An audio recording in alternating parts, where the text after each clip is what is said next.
Hey guys, what's going on? In this video, we're going to go through a little bit of my guitar collection. I don't have anything that's like super rare or anything like that, but I got some cool little pieces and some hard to find pieces. But this is just basically like my personal favorites and the ones that I really like. So we're going to start off here with the first Fender Stratocaster I ever bought. This is a 2020 Players Series Strat,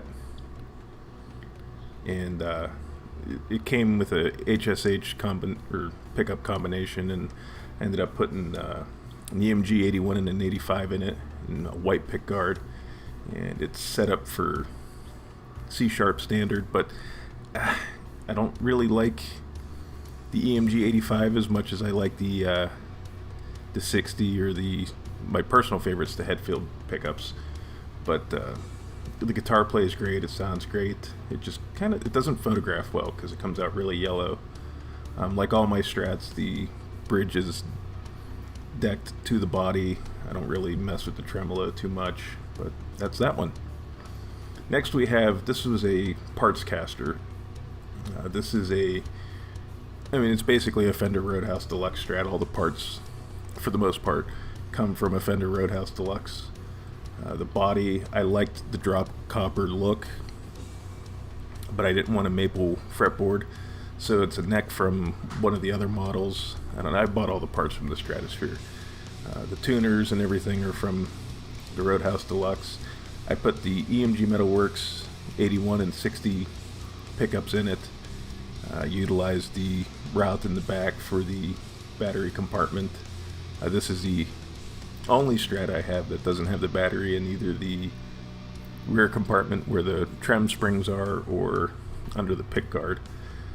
Maybe someday I'll go back and route them for battery boxes. I don't know, but this one's set up for drop C sharp, and it sounds incredible. It plays really nice.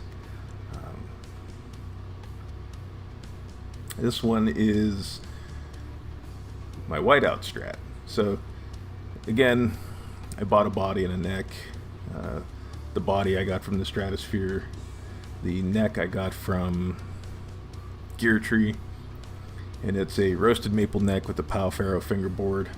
I was never completely sold on the roasted maple necks until I actually played one, and I really like them.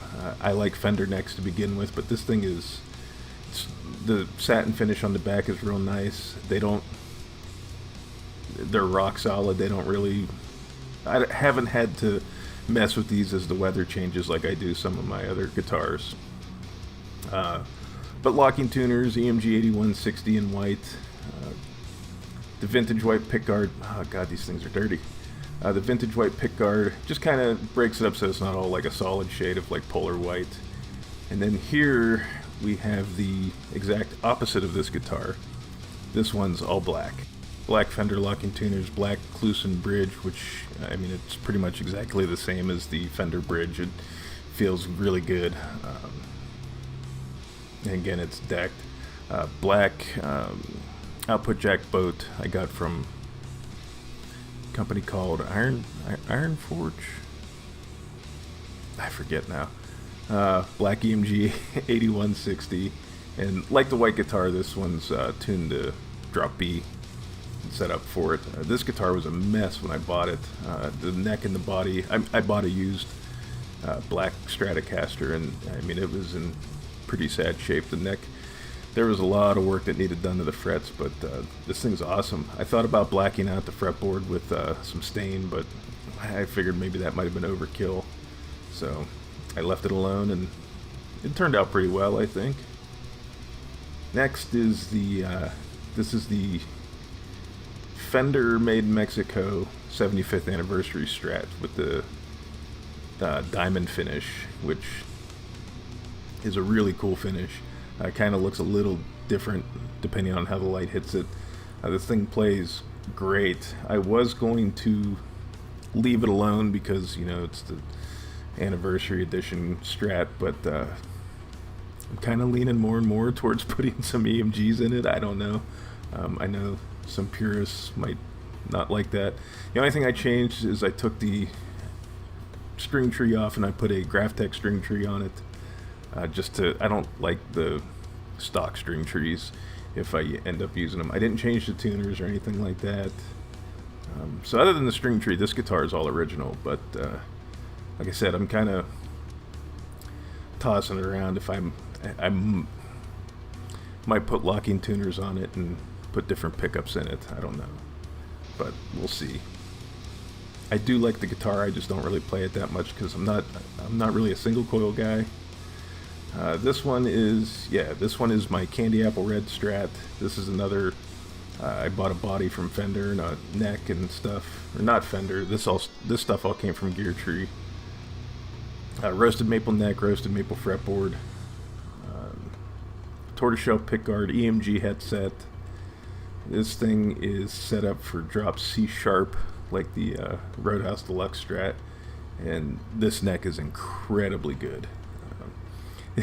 It has a Corona California neck plate because I needed a neck plate to fit the contoured heel joint, and those were the only ones I could get at the time.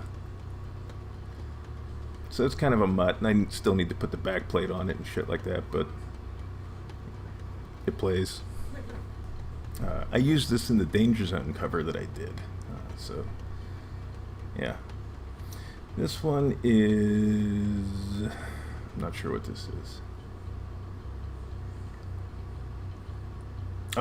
This is a Squier Standard Stratocaster, and I'm going to be perfectly honest with you. Like, I'm not going to sit here and tell you it's better than a Fender or anything, but this thing plays amazingly well.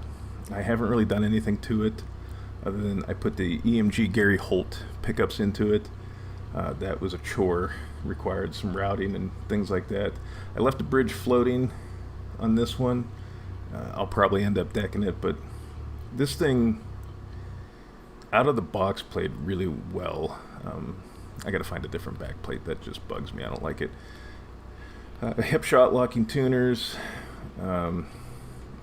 This thing's been a workhorse, man. I have it set up for open C, and it just sounds great and plays great. Like I said, out of the box, I mean, the frets were great, actions were real low. I mean, this thing in the right hands is actually a really good shredder guitar. So I'm probably going to change the trem block eventually, but for now, it's great. This one is my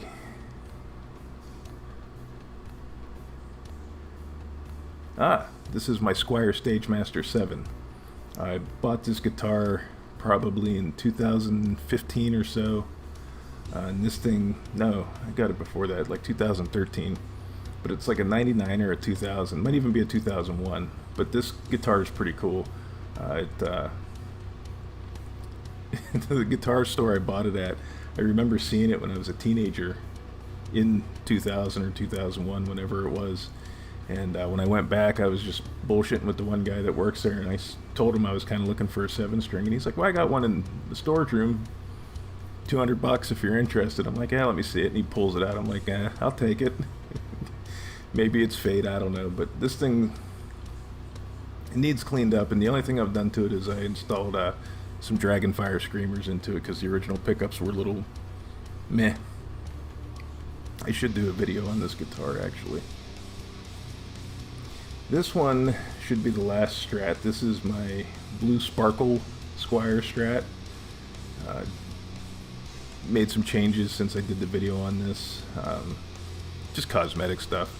I put bent steel saddles on it, a bigger trem block, brass block, and black pick guard and chrome knurled knobs, but everything else is the same as it was in that video, same pickups and everything like that.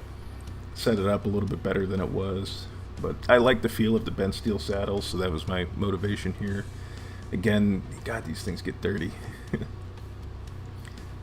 gonna have to go through and start cleaning these. Sorry about the dust.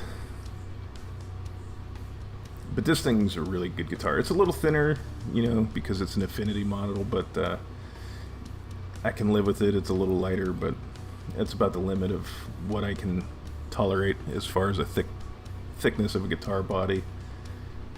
So now we're getting into the Telecasters. This is a Candy Apple Red Telecaster with a roasted maple neck and fretboard. It's kind of like the partner to the Candy Apple Red Strat. The parts, for the most part, except for the pickguard, all came from the white Player Series Telecaster I have, because I replaced all that stuff. So the pickups, the controls, the knobs, and all that stuff are all from that guitar, with the exception of the pickguard, because I wanted a black pickguard instead of a white pickguard. And I think the Fender tuners even came from that. So I didn't use locking tuners on this, but this is set up in OpenC, and it sounds great. I need to use it more than I do, to be honest, but... And this is the white Telecaster that turned out to be kind of a divisive guitar, because a lot of some people thought it was cool what I did, some people were like appalled at what I did, but this is the one where it was a single, like standard Telecaster, and I routed out the pickup cavity in the bridge. I had to use the bridge that holds the humbuckers because the hole was bigger than putting a pickup ring in and wouldn't have covered it. But I put an EMG Jim Root set in it, Fender locking tuners, and it's set up for drop B also. And this thing sounds great. Plays real nice. Didn't have to do any fret work, just set it up and let it rip. And it's chunky. These Jim Root pickups are pretty good. I don't like them nearly as much as I like the headset, but they do sound really good. And yes, for those who have asked in the past, the battery is under that control plate. I just had to do a little bit of routing to make the floor even, because there was like a step, but the battery will fit there. Okay, so this was taking longer than I anticipated, so I'm going to break this into two parts. So this was the Fender guitars, and then in the next one we'll do non-Fender guitars, which mostly Epiphones, but a few other things and some odds and ends. But like always, guys, I want to thank you for taking the time to watch, and if you could rate, comment, subscribe, and all that fun stuff that keeps me relevant in the algorithm, I'd very much appreciate it. Again, thanks, and we'll see you in the next one.